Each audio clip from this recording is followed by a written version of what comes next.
we have on the panel, joining us on the stage is Shruti Agrawal, Assistant VP and Head Marketing, Tata Realty. Ashima Kakar, Senior NLB Tech. Please join us on stage. Preeti S, CEO, ZtoA Marketing Agency, and Mr. Devinder Juj, GM, Eros Hotel. Thank you for this wonderful panel, Tushar. And our session will be moderated by my colleague Chehneet Kaur, Senior Correspondent, Exchange for Media. I was not forgetting it, of course. Yes. So we'll try to keep it to 45 minutes, and because we're running a bit late, so let's stick to the time. Thank you.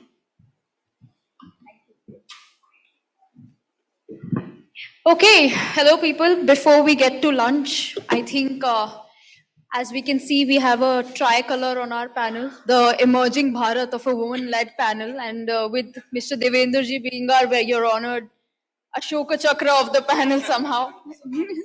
So I would love to begin with I would love to dive right in with a personal anecdote to give you a context of the topic, since it's emotional connections and building storytelling and authenticity around the narrative built by brands of consumer experiences. Without taking the name of a brand, I had once gone to a lab-grown diamond jewelry store, and they offered me a Ferrero Rocher on the entry, and I quite liked it, so I kind of popped in one or two, of course, because they were also free. The next time when I went there to pick up my customized jewelry, they remembered and they said, "Hey ma'am, you loved it last time, so here's another one for you." So even it's a very small thing, we tend to not notice this maybe, but it kind of stuck with me that how that brand remembered that I loved that chocolate last time. And they made sure that while I was there to pick up the jewelry, they offered me it again and told me that we remember you like it. That itself, the story that it builds around the product, the brand, I may not name the brand here, but I will always remember the brand maybe for what they did for me, right? And it was beyond the product that I paid for. So for sure, it was not something that I asked for. I got it because I became their consumer. I was their first time customer. Diving right in, Shruti, I would love to know from you, starting from that end. In your opinion, why is authenticity so critical? As I just narrated the story, why is it so critical when building experiences for consumers? Firstly, thank you everybody. Rainy day and you all it's a house full. We're grateful to see a house full. You know, when I was coming in, I thought they're going to be very less audience, but glad it's a room full of people who want to know more about experiences. The reason why you're here is not because you wanted things to be seen on digital. So in today's day and age, where everything is digital, today people are actually craving for authentic connections. And in terms of storytelling, they're looking for something more. When a brand does their storytelling online, which is great, but all they do is engage with them on a very superficial level, just on stories or posts. But I think we as brands really need to take a flip on that aspect and look at how stories are told with people, for people, along with people through immersive experiences. So I think on a lighter note, when we say people are looking at connections, not only with the brands, in today's day and age, I think people are looking at connections that are authentic and true even in their personal lives. You know, it's literally come to that. So crafting a beautiful narrative which resonates with your target audience, where they feel engaged, they feel they are a part of that brand. That's when they feel the brand or the storytelling or the experience is personal and they resonate, and that brings in a lot of brand loyalty. Awesome. Ashima, would you love to add to that? So, when I look at it, I think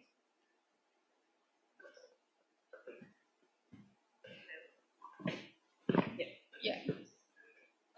So when I look at it, there is a very distinguished line between what's genuine and what's a gimmick. True. Forgive me for making this statement that we marketeers are prone to gimmicks. When a brand does something which is very flippant in its approach, it comes across. And if there is no follow through from the brand, it's only going to stay with you for a moment and then it's going to disappear. But when you're looking to create an experience, experience is what stays with you. Yeah. So if you're genuine, it will stay. If it is gimmicky, it will flip. And so that's why authenticity is very, very important. And just like you shared an anecdote, I think one of the best walk of talk of diversity I saw was from a brand when I went to their office. The front desk attendant of their office was an openly Pride member. Now, I could write it in 1,000 brochures that I'm a diversified company or I believe in diversity.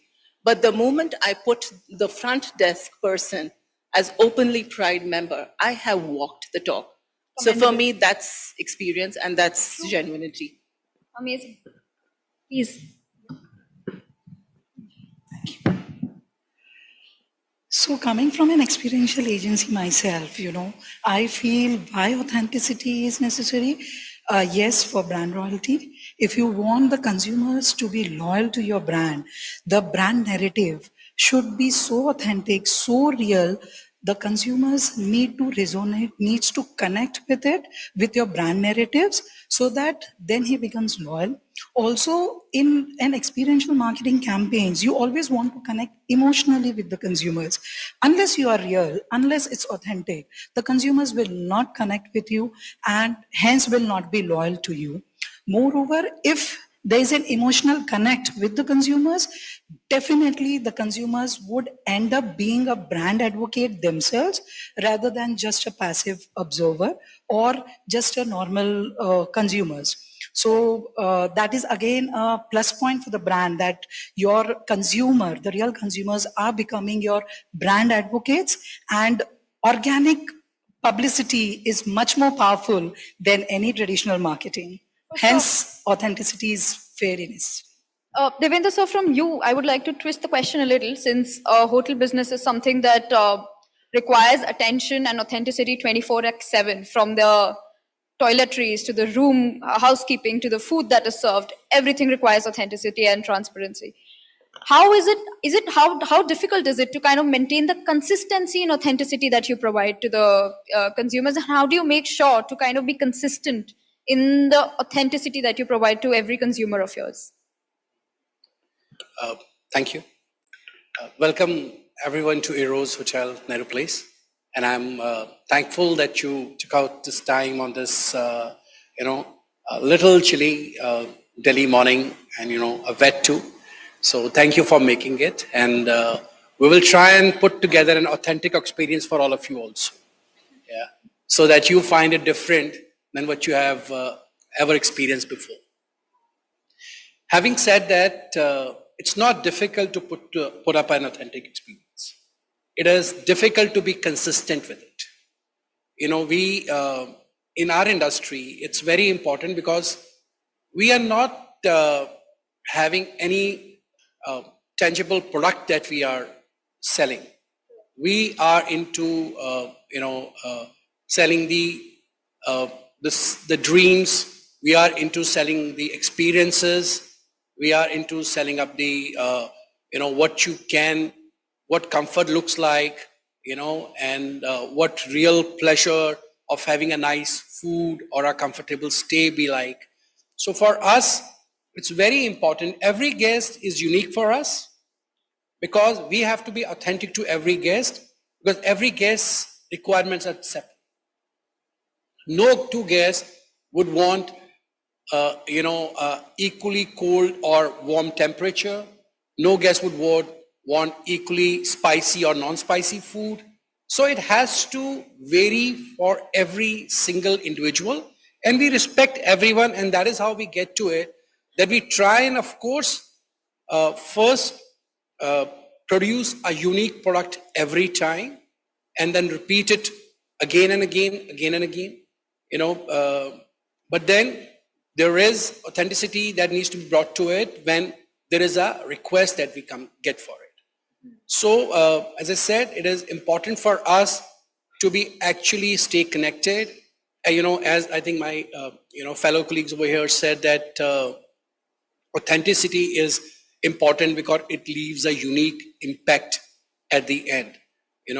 Important point is that if I have a authentic product or a authentic service, then I'm confident about it and I believe in that statement.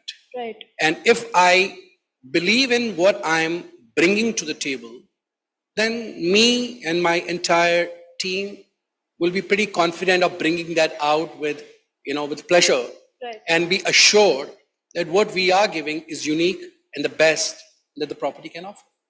Amazing. We know the good about authenticity and storytelling. Coming to the challenges about authenticity and storytelling, I'm sorry. Getting back to Shruti, what do you think, even though brands are trying their best to maybe maintain an authentic approach, weave a story around their brand, where do you feel is the challenge? Where is the hiccup? What is the hurdle that is coming between them and their consumers to connect emotionally for a sticky brand recall? I think what happens is at times, if the brand has not figured out their right storytelling or their right audience, people will not connect with them. If you've understood who your target group is, what is it that they're looking for, that's when you curate a story. I was, now just to give you a little example, I come from, my current role requires that I make one of the most boring places we all have to go to exciting, office parks. I have to ensure that my office parks, I know everybody is going to work, they're like, "Kaam pe jana hai," but we all have to work. We all have to eat, live, food, we'll need the money that we need. But then how do we ensure that these office park campuses are, apart from work, giving them some more experience to talk about? And we realized that we started engaging with the occupiers, with people who are coming to those office parks, on how can we make the office parks more lively for you. It could be during breaks, it could be towards the evening or latter part of the evening. We started hearing our audiences and started curating a calendar which was by them and for them, of course, through the year.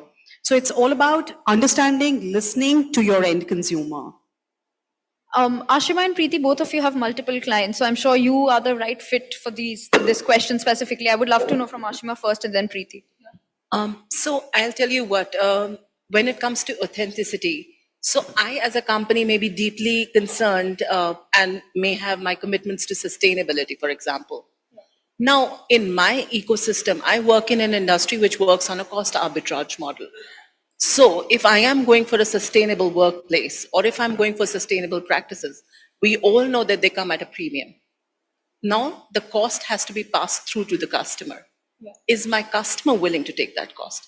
So while I may be authentic in my commitment to sustainability, there is a cost. So who bears that cost? So in an industry such as ours, which is very B2B and which is very, very cost driven, who bears the cost of the authenticity is going to be a huge challenge. So as a brand, how do I strike that balance? How do I communicate that and also get the customers to share into that vision? And we see that happening a lot, customers as contributors. So now you have, whether it's diversity, we work with a huge IT company which is equally committed to diversity. And for the last 3 years, we've been running a joint campaign for women coders. So it's when companies or customers come to share the vision and drive that vision together. That's where the real difference is made. But before that, it's always going to be who pays for the commitment. True. Preeti. The biggest challenge is understanding your consumer.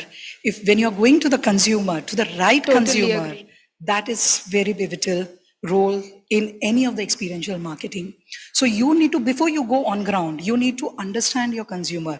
You need to do some research analysis be it his sentiments, see her their perceptions, their psychological demographic.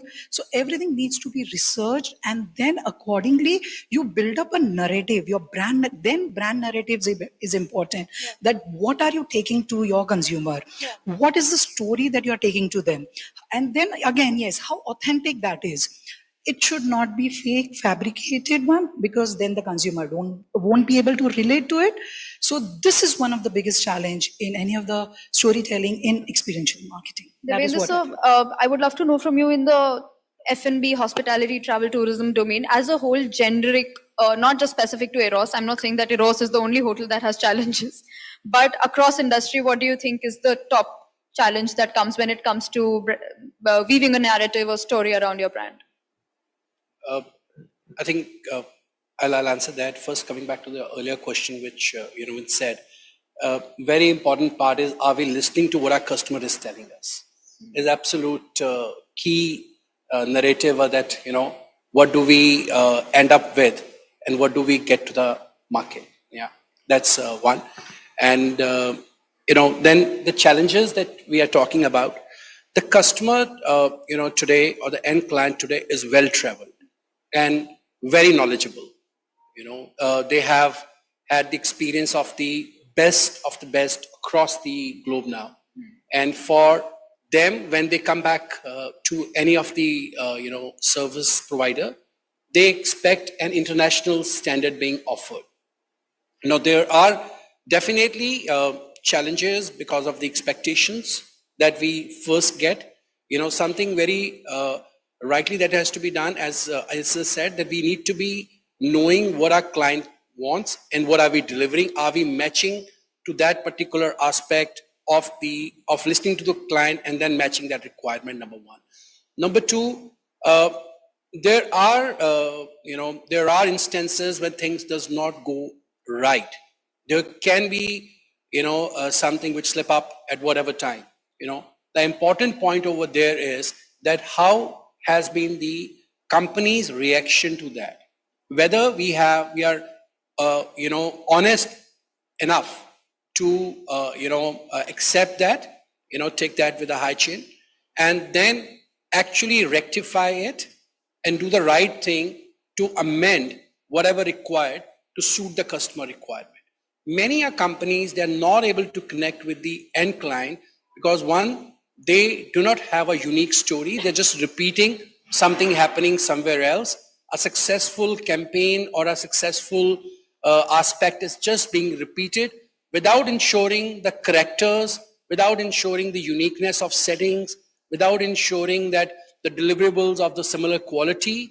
I can promise to put up an amazing, scalp dish, which is being served good next in international, which is next to the sea and getting fresh seafood.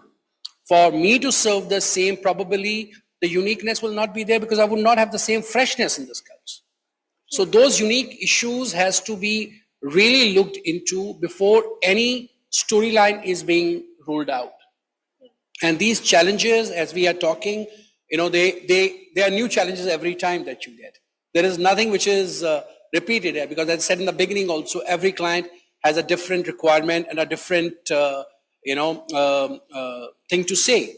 So it is for us to keep listening and keep adapting all the time is the most important thing. And the entire team should be understanding that particular aspect, that nothing is so fixed when it comes to the customer's requirement. We should be happy to change. Understood. Yep.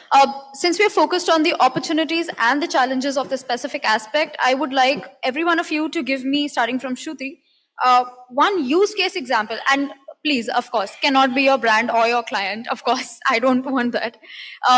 Any one brand that you think has leveraged the power of authenticity and storytelling the best, and how do you feel that? Why do you feel that? I think for me, it's the Thar expeditions. And I know when I met her, and she does those expeditions as well. So for me, the way the Thar community, the expeditions, Or maybe I love my adventure. I love adventure, and maybe I have a soft spot for the brand as well for that. I think the whole community, fostering a community that comes out when you do those expeditions together. Uh, Everybody may talk about Red Bull. Red Bull was one of the pioneers who started this whole community experiences, etc. But I think Thar is also doing extremely well.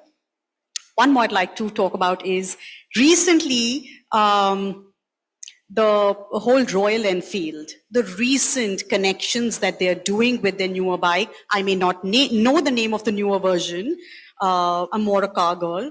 So I think the newer version of the bike that they've launched, they are going and doing various kinds of associations and experiences with, of course, influencers, and also on the lines of the royal family, etc. So I think just to get this whole community to connect at a very different and a deeper level. Amazing. We did bond over rallies and love for Thar. But outside of that, I think quintessentially sports companies have done a very good job with experiential marketing. One particularly I can think of is the Nike example, what they've done in the US. So we see in the high school levels, there are 30% more dropout for women or young girls from sports compared to men. So Nike decided that they would want to do something about it. They teamed up with an academy to go at a community level to create infrastructure and awareness for young girls not to drop out of the sports. So to me, that's a great example of being concerned about the game and talking it, and working with the scouts, working with the coaches, working with pros, and taking it to the next level. But outside of that, the Nike Experience Center that's there, I think it's a delight for anybody who wants to try it out. Yeah. It's a beautiful experience. You can go to a Nike website and customize your shoe. Oh, I love that. That is the best I'm example quite of happy because I'm a sneakerhead and my Same. husband decided to do customization. So that's a happy Karva Chauth gift for me. But outside of that, I think sports companies essentially have done this beautifully. We saw this happen at Paris Olympics. We've seen this happen across the board. But I think while I'm a little bit favored towards Nike, but I think sports companies in general have done an excellent job when it comes to experiential marketing. Great. Preeti. So, quoting here a typical example of experiential marketing, I would quote here a case study of Gulf, Suraksha Bandhan. Okay, very typical experiential, wherein what they did is their message, the brand narrative is Injan ki Suraksha. So they connected it to Raksha Bandhan, and using the sentiment of a brother and a sister, they built up this narrative, that storytelling, and they conducted this campaign, on-ground BTL activity, where since the driver fraternity, they are away from their home on continuous basis, and there are many drivers who cannot come back to celebrate this Rakhi festivals. So they made this point that the sisters sending Rakhis through Gulf to their brothers across pan India. Second year, when COVID struck, that time, mementos and gifts, Rakhi gifts, that played again. And consistently from last 6 years, they have been doing this campaign. Every year they are doing something new, wherein when they talk about Is Suraksha. Gulf your client? No, but this campaign we didn't do it. See, disqualified. There we go. Okay, then I can quote another example, which is Yeah. of Tata Salt. Yeah, that's what. During Kumbh Mela, Tata Salt, they conducted this experiential marketing with the tagline, Swasth Bhojan ke pehle, Shubh Shuruaat, Bhojan ke pehle. So that was again playing on the sentiments of the consumers who have come there for a holy dip. So earlier days, salt is meant to be very auspicious before anything good starts off. Yeah. So playing on those sentiment, they did this experiential marketing at this Kumbh Mela in Ujjain, giving out those plates with a pinch of salt, that before you start your bhojan, this is the Shubh Shuruaat, having a pinch of salt. So that is a classic example of storytelling with authenticity and playing on the emotions of the consumers. Great. Creating an emotional connect with the consumer. Right. To execute anything in Kumbh is not going to be easy. I was actually coming to Kumbh next. Once Devendra sir kind of gives his response, I would like to come to the Mahakumbh thing that's coming up. So yeah, please, sir. I think the marketing companies are doing a wonderful job of, bringing so many new aspects to the, the way that advertisement is. Times are gone when we used to have washing powder Nirma, and you are selling Nirma straight into your face, and today they say Daag achhe hain. So it's, how different they have made the same thing. It's no more, a selling into your faces street now. Everyone is trying to connect people to their brand. I think Red Bull, as he said, is another amazing story. They recently did this, a small activity, which was this guy was taken to the space, and he has jumped from there, and it is the highest ever fall that's been recorded. And Red Bull did, sponsored the entire thing, along with they kind of streamed it on the YouTube, and it is highest watched stream till date that they created. I'm saying, leave aside what kind of connectivity Red Bull have created with people. Now Red Bull is not saying Red Bull is doing this thing, it add wings. They're just, and then they're doing everything on that storyline only. When they're going to space, or when they do those, they sponsor to these, amazing bike jumping and a bike shows. Yeah. That's all Red Bull. I think they just try and add wings to things which doesn't have wings. That's a storyline that's they're trying to play for a long time now. Yeah. And apparently, coming back to the hotel industry, for us, our uniqueness comes when a guest walks into the hotel, and we need to really connect it for the future aspect, repeated aspect. And also, whenever there's an event happening, I believe the hotels today has to become part of the, all the marketing companies and the event planners to together present something for the client which is unique and new, which Great. can leave a repetitive interest for everyone in times to come. Amazing. Thank you. Shruti, I would love to know from you. We are coming to Mahakumbh now, which is coming up, and everybody is stoked about the investment that our brand's going to put, the government spending about it. It's huge scale after so many years. What is your one top learning as a marketer from Mahakumbh's experience? The whole impact that Mahakumbh has on Indians at a level is massive. I mean, I know that as a journalist, whenever Mahakumbh is coming up, we start getting press releases and story opportunities and interviews 4, 5, 6 months behind. So, what do you think about one top learning from Mahakumbh, if you had to as a marketer? Also, to add to it, I think this is one of the most awaited Mahakumbh that are going to happen in over 200 years. That's what I've heard. And I heard this from my brother, who is flying a particular airline, and that airline has doubled its flights to the Kumbh, So what I realized during my conversation with him, and he says, I have to go and just be there, touch and come back.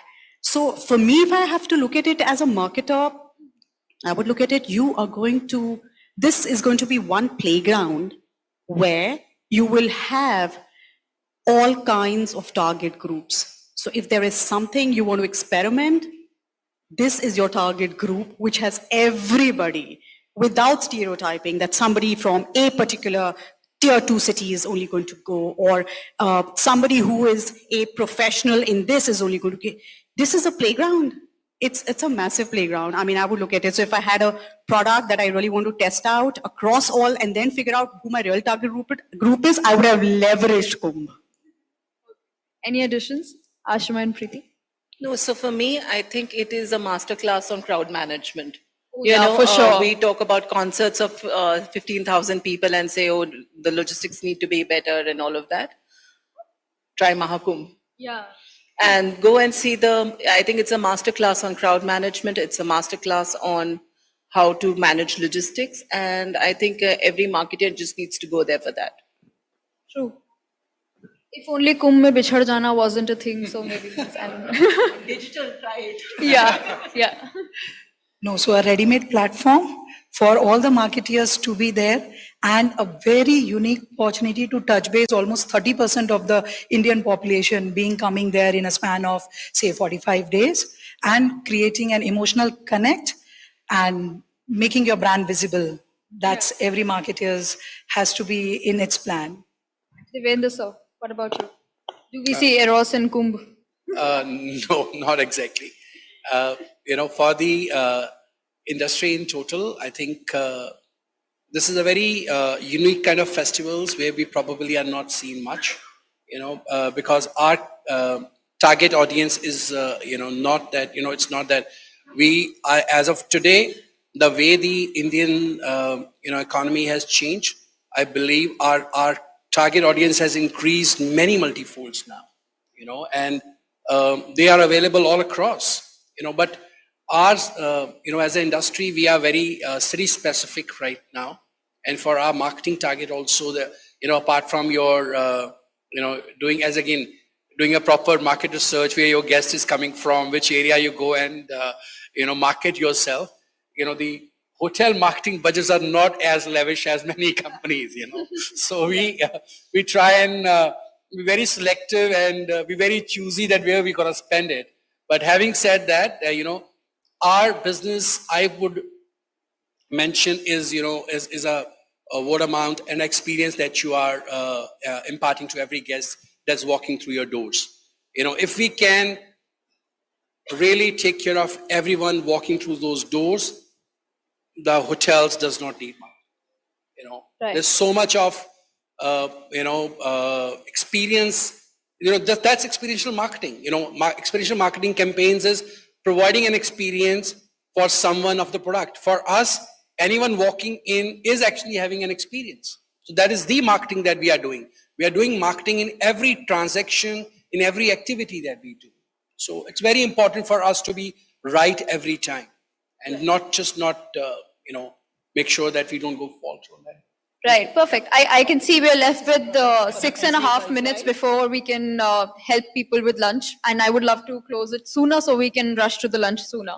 But very short and crisp idea of top 3 psychological factors that you think a brand should keep in mind when building experiences for their customers. Because I'm sure consumer psychology plays a very large role when it's about emotional connect, it's about on-ground facilities, it's about logistics. Psychological factors in a lot of ways make sense.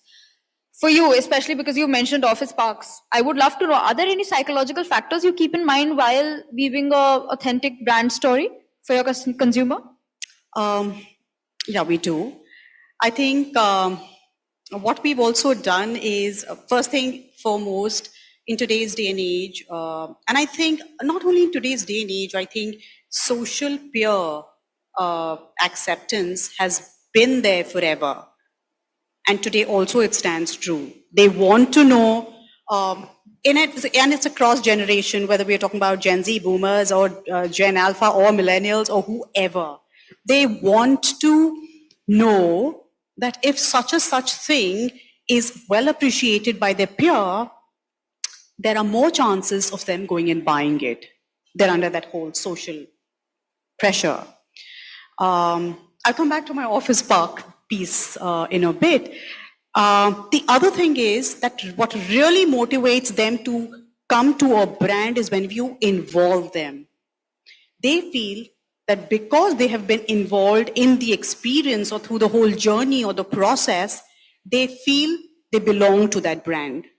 We all crave for belongingness. And I think if they feel that they were a part in some way, they will be loyal to the brand in a lot of ways. And the third thing is motivate them. Everybody loves motivation. We love motivation at home through the gifts that we get from our parents, spouses, whoever. We love receiving awards and recognitions at our workplaces. So I think even as an individual, if a brand can motivate them through loyalty programs, or whenever we're going buying products and there are these little freebies that are added to it, you may not need it, but it just gives that little twinkle in the eye and makes you feel, wow, I didn't need it, but I felt good. I was given a little extra.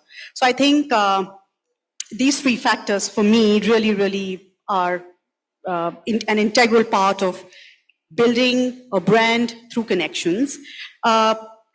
I think coming to a space which is office parks, and you're going to a an office space. Sorry, I forgot the question about the office park that you had. I'm sorry, there was the psychological factors. factor.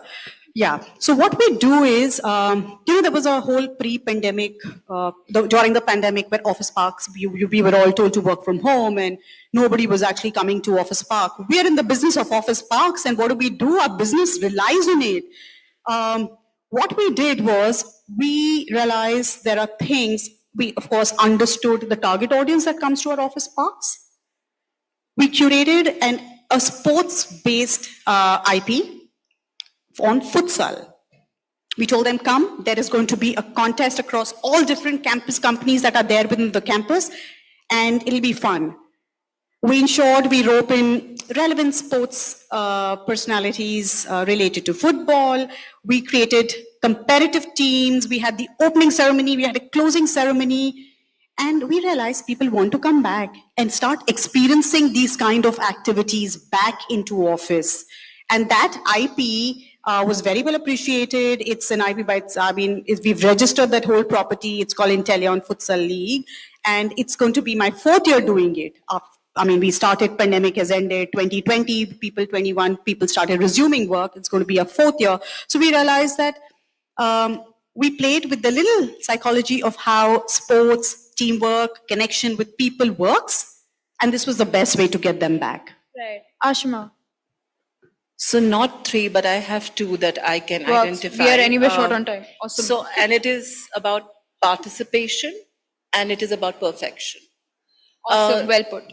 Yeah. So, and the participation comes in where the customer feels they are participating in the journey, that they're contributing to the journey in certain format. So it is always, experience is what is two-way, where I feel I have contributed to this experience that I'm creating today. So if there is something I do that gets me a response, it is something that will always fly well with the audiences. Second is, everybody is unique, and especially when we talk about hospitality, it is what is just right for me. So if it is perfect for me, it's going to fly for me. So the participation and perfection is something that, and what is perfect to me may not be perfect to you. For sure. But if we can, by and large, look at our prospect audience and do that by that code, I think we will nail the experience. For me, I would say emotional trigger points. You know, when your brand narratives or your storytelling is triggering off some emotions within the consumers, be it those sentiments, joy, nostalgia experiences, or even pain points. You know, if you hit those trigger points, emotional trigger points of the consumers, I think you have touched. And it's not difficult. Indians are emotional. Yes. You can hit any note anytime with any campaign. Yes, but it has to be in a positive Of manner. course it has to. The narrative has to be in a positive manner. Yeah. That is one. Not in a way where a company wants to fire their employees when they are depressed or having mental health Yes, problems. the recent Without example- taking any names, Yes. of course. No. The second is seeing is believing. So when we talk about Indian consumer, or rather any consumers, what they see, they would definitely believe it. So make the consumers talk about their own experiences in your experiential marketing, so that when they are talking about their experiences, the prospect consumers would then be able to relate to it, resonate to it, and then the acceptance level would be high. Yeah. So that are the 2 factors that really needs to be considered while drafting any of the experiential marketing. Yes, sir. Hospitality works on psychology. For us, most of the people walking into the hotel are here to either celebrate something, or they are here for a relaxed weekend, or they are on a business trip when they are away from their home.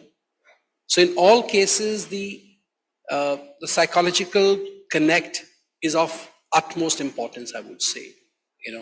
We, as you said, that it's not only Indian, I would say every individual is emotional and wants to be pampered emotionally. Yeah. So a good setup, a good experience, a good connectivity, a good conversation, taking care of small things, making sure that you become a part, or you try and include that person into, your hotel's vision and mission, or the statement, the brand statement that you have, makes a lot of difference. If a customer, like when we talk internally with the team, what we kind of say that you are not representing uh, hotel to the guest. You are representing guest to the hotel. You are on the guest side when you are with the guest, and you understand guest needs, and you become part of the guest's overall psychological connect, and then you basically alter your facilities and offerings accordingly to suit. Makes sense. Perfect. Yeah, it's important for a long-term association. A psychological connect has to be there with every client. Right. Thank you. Awesome. I think we have discussed almost all the corners of the square for this discussion. And thank you. I think we should just get up and have a photo together. And thank you, everybody, for sticking through. It was amazing to have you people listen to us attentively. I think all our panelists will be available for offline questions if any. I would love everybody to stand tall and right and And be. It's we have to really amazing. felicitate our I am fixated on that. And I want Devendra sir right next to the white as the Ashoka Chakra. Yeah, I want that. It's been a long, long time coming. I am the shortest pole ever to exist. The pole of the flag. But